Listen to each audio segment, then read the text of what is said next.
እግዚአብሔርም እንደተናገረው ሳራን አሰበ። እግዚአብሔርም እንደተናገረው ለሳራ አደረገላት። ሳራም ጸነሰች። እግዚአብሔርም በተናገረው ወራት ለአብርሃም በእርጅናው ወንድ ልጅን ወለደችለት።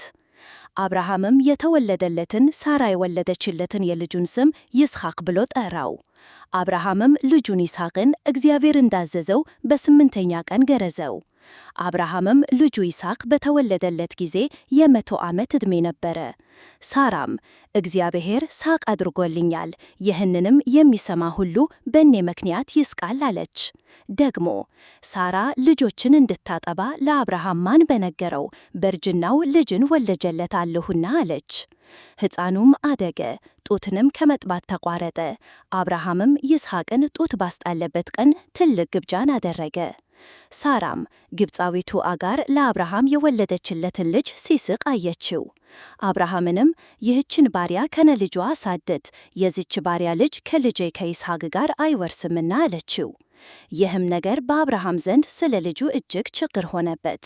እግዚአብሔርም አብርሃምን አለው፣ ስለ ባሪያህና ስለ ብላቴናው አትዘን፣ ሳራም የምትነግርህን ቃል ሁሉ ስማ፣ በይስሐቅ ዘር ይጠራልሃልና። የባሪያይቱን ልጅ ደግሞ ሕዝብ አደርገዋለሁ፣ ዘርህ ነውና። አብርሃምም ማልዶ ተነሳ፣ እንጀራንም ወሰደ፣ የውሃ አቅማዳንም ለአጋር በትከሻዋ አሸከማት፣ ብላቴናውንም ሰጥቶ አሰወጣት። እርሷም ሄደች፣ በቤርሳቤህም ምድረ በዳ ተከበዘበዘች። ውሃውም ከአቅማዳው አለቀ፣ ብላቴናውንም ከአንድ ቁጥቋጦ በታች ጣለችው። እርሷም ሄደች፣ ብላቴናው ሲሞት አለዮ ብላ ቀስት ተወርወሮ የሚደርስበትን ያህል ርቃ በአንጻሩ ተቀመጠች። ፊት ለፊትም ተቀመጠች፣ ቃሏንም አሰምታ አለቀሰች። እግዚአብሔርም የብላቴናውን ድምፅ ሰማ። የእግዚአብሔርም መልአክ ከሰማይ አጋርን እንዲህ ሲል ጣራት፣ አጋር ሆይ ምን ሆንሽ? እግዚአብሔር የብላቴናውን ድምፅ ባለበት ስፍራ ሰምቶአልና አትፍሪ። ተነሺ፣ ብላቴናውንም አንሺ፣ እጅሽንም በእርሷ አጽኚው፣ ትልቅ ሕዝብ አደርገዋለሁና።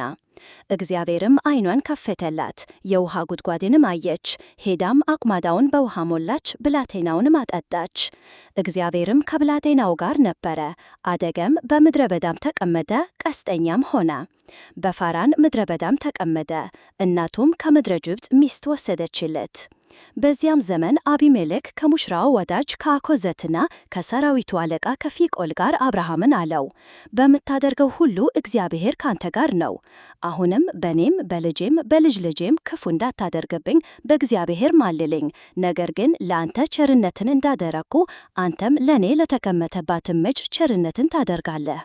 አብርሃምም እኔ እምላለሁ አለ። አቢሜሌክንም ባሪያዎቹ በነጠቁት በውሃ ጉድጓድ ምክንያት አብርሃም ወከሰው። አቢሜሌክም አለ፣ ይህን ነገር ያደረገውን አላወቅኩም፣ አንተም ደግሞ ምንም አልነገርከኝም፣ እኔም ከዛሬ በጋር አልሰማሁም። አብርሃምም በጎችና ላሞችን አምጥቶ ለአቢሜሌክ ሰጠው፣ ሁለቱም ቃል ኪዳን አደረጉ። አብርሃምም 7 ቄቦች በጎች ለብቻቸው አቆመ። አቢሜሌክም አብርሃምን ለብቻቸው ያቆምሃቸው እነዚህ 7 ቄቦች ምንድር ናቸው? አለው። እርሱ እኔ ይህችን የውሃ ጉድጓድ እንደቆፈርኩ ምስክር ይሆንልኝ ዘንድ እነዚህን 7 ቄቦች በጎች ከእጅህ ትወስዳለህ አለው።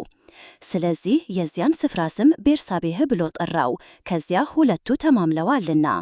በቤርሳቤህም ቃል ኪዳንን አደረጉ። አቢሜሌክና የሙሽራው ወዳጅ አኮዘት የሰራዊቱ አለቃ ፊኮልም ተነስተው ወደ ፍልስጤም ምድር ተመለሱ። አብርሃምም በቤርሳቤህ የተምር ዛፍን ተከለ፣ በዚያም የዘላለሙን አምላክ የእግዚአብሔርን ስም ጠራ። አብርሃምም በፍልስጤም ምድር ብዙ ቀን እንግዳ ሆኖ ተቀመጠ።